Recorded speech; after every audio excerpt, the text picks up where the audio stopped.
Tuod man, determinasyon ug pagpugi mo'y susi sa kalampusan sa Cagayanong boksidor nga si Carlo Paalam nga kaniadto nagapamasura lang ug nagpursigi sa boxing hangtod nahimo na siyang Olympic medalist.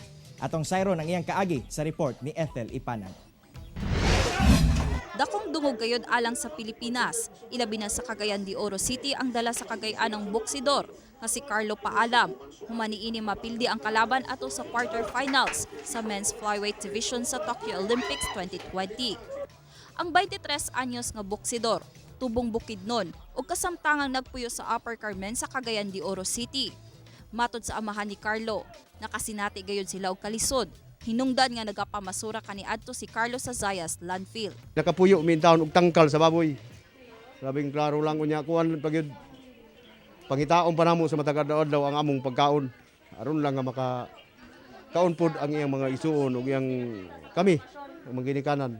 Tanan mi mo na among kaagi sa una. Apan nagpabili ng pangandoy ni Carlo nga mahimong boksidor sa edad nga 9 anyos. Nadiskubre si Carlo human siya miapil sa local tournament nga boxing at the park nga gipasiugda sa Cagayan de Oro City LGU. Sumala ni Mayor Oscar Moreno, napabilib siya sa determinasyon sa batang boksingero, dili lang alang sa iyang pangandoy, apan aron sa matabangan ng iyang pamilya.